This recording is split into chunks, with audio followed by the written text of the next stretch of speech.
Kukudu. Kukudu. Chairman for conference, our revered acting vice chairman, Chairman Dankwa Smith-Bute, Your Excellencies, the former President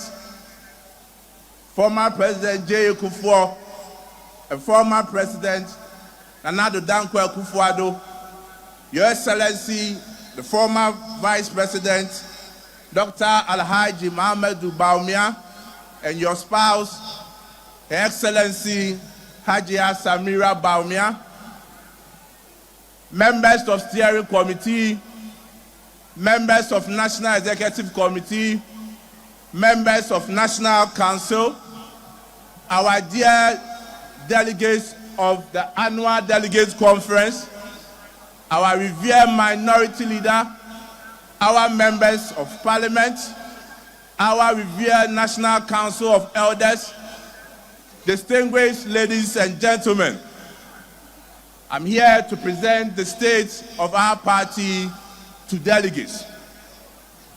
We went into our elections in 2024. Our hope, our prayer was for us to win the elections. But as the will of God is not the will of man, we couldn't win the elections. After our defeat, the party never sat down. The party, through National Council, the second highest decision-making body of the party, constituted a committee referred to as the Elections Review Committee, chaired by Professor Aaron Michael Quay, to go around the country to inquire from the rank and file of our party and to ascertain the reasons why we couldn't win the elections in 2024. The committee completed their work and reported to the National Council somewhere in April. The committee made several recommendations, some involving amendment to our constitution.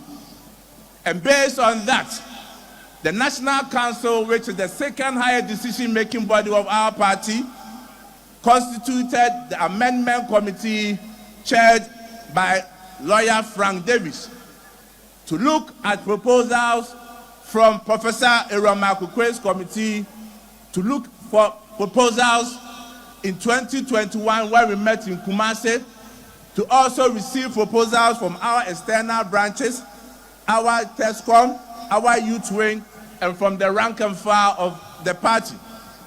The committee completed their work, and in line with Article 19 of our Constitution, we are here today to look at the proposals that were submitted to the Amendment Committee, which has been grouped into motions, which is made up of 56 motions for National Delegates Conference to take the decisions on the motion.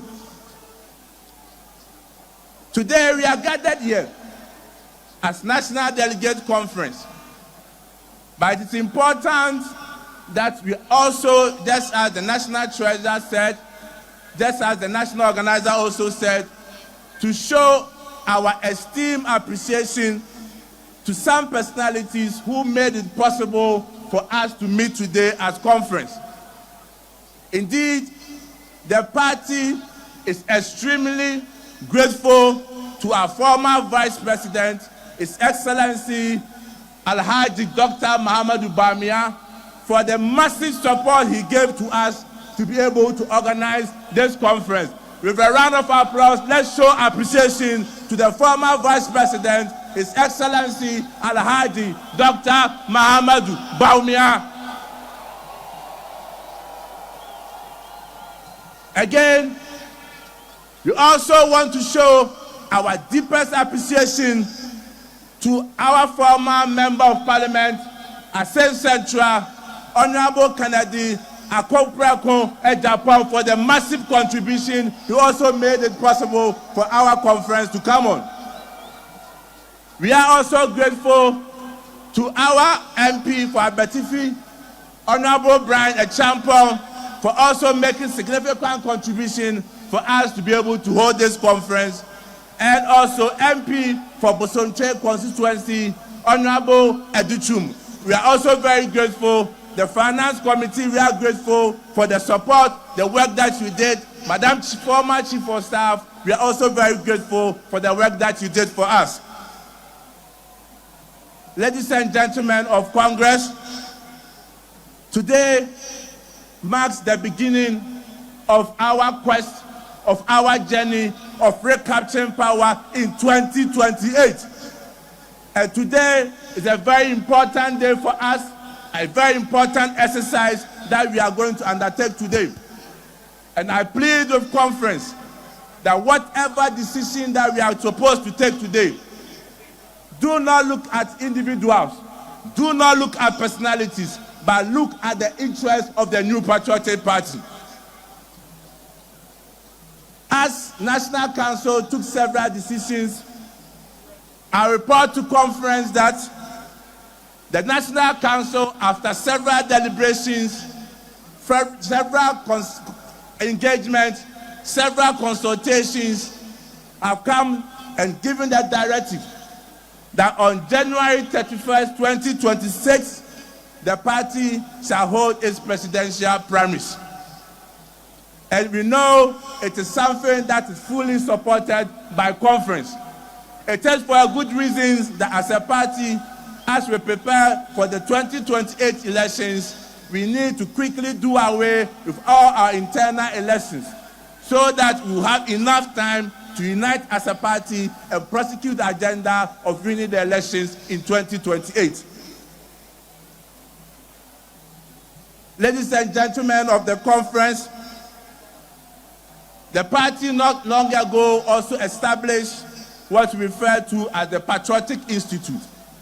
And the Patriotic Institute is a game changer for our party.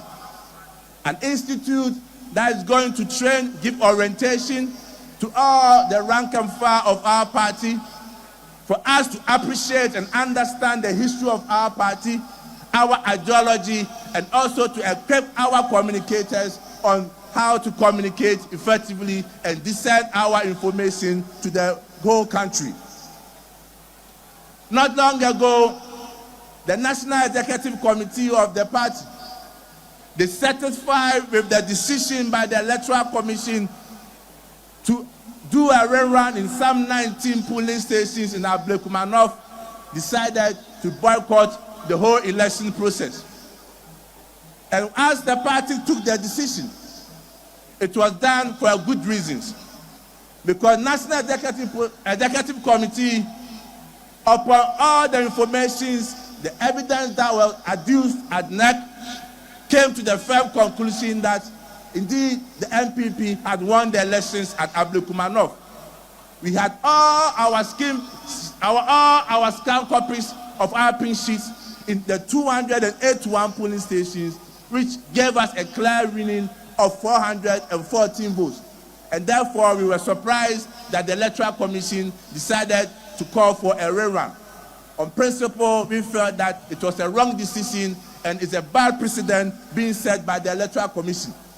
And this is very dangerous for our future politics and future elections. Ladies and gentlemen of Congress, one area that the party is very, very, very serious about is discipline in our party. Let us all understand that today we are national officers of the party, we are members of parliament, we are members of council of elders, but people have occupied these positions before. And therefore, those who have intentions of aspiring to lead the party, be it as flag bearer, be it as national officers, we must understand that our individual interests cannot override the supreme interest of the new patriotic party. And therefore, any person who has any intention to lead our party must respect the structures of our party and must respect authority of the new patriotic party. I call on you, conference, that the party has clearly given directives. And until we officially open nominations for aspirants or aspiring aspirants to go around the country to convince and talk to the rank and file of our party. Let us continue to deny people from coming to our regions and our constituencies, because we must be a disciplined party, and anyone who wants to lead the party must also exhibit discipline. Today, as I indicated, is going to pave the way for us to have victory in 2028. And as a party, we must look each other in the eye and remember who we are. We are not broken. We are not defeated. Neither have we lost. We are builders. We are dreamers. We are fighters. We are servants of the Ghanaian people. So I ask you today, what is our purpose? Why do we gather here? Why do we wear the blue, red, and white colors of this party with pride? It is because we believe. We believe in development, in freedom. We believe in responsibilities. We believe in enterprise. We believe in the future of Ghana. Ghana needs us. The youth are watching us. The farmers are watching us. The traders are watching us. Let us fight as one body with one identified vision and ambition to make sure that this abysmal performance from the NDC government, Ghanaians are looking for alternatives, and Ghanaians want to come back to NPP. Ghanaians know that our government offers the better solutions to their problems. But at the end of the day, they want to vote for an opposition party that is ready for power. And therefore, actions, inactions that cease to divide us, that bring acrimony, that bring tension to us, needs to be relegated so that Ghanaians will see us as a proper, responsible, and viable opposition party that will wrestle them from the misery that they are going under the watch of His Excellency John Mahama and the NDC government. Ghanaians are asking the NDC questions. Ghanaians are asking President John Mahama, you promised us that you are going to reset the country for the better. You made noise about Galamsey in Ghana. You got certain civil society groups to come after our administration under His Excellency Nana Dankwa Akufo-Addo. Today, what is the state of Galamsey in Ghana? To the extent that in his own backyard, in his own constituency, Galamsey is everywhere. Galamsey there, Galamsey where, Galamsey everywhere in Bale Bamboy constituency. President Mahama, Ghanaians are also asking you, what is the position of the NDC on the LGBTQ bill? You have gone silent on it, and Ghanaians are asking questions. Religious bodies are asking questions. That the promise that you made, that when you come into government, you will pass the bill. We are waiting for you. And again, Ghanaians are asking you that we are suffering with your D-levy. The hardship on us is something which is very unbearable. And Ghanaians are asking questions on your government. Ghanaians never knew that your reset meant mass terminations of appointments. People who have worked in government institutions without necessarily having any political affiliations have been told to go home under your government. Is it the 24-hour economy you promised us, which meant mass dismissal and termination of appointment? Fellow Kukudais, ladies and gentlemen, let our answer be loud. Let it be clear. Let it be bold. Yes, yes, the new Patriotic Party is ready. The new Patriotic Party will use this conference as a tool in our attempt to recapture power in 2028. And with a united front, devoid of individualism, I can assure you, I can tell you that in 2028, victory is coming. In 2028, the new Patriotic Party will win the elections. In 2028, Ghana will see the new Patriotic Party in the helm of affairs. Thank you very much, and God bless us all.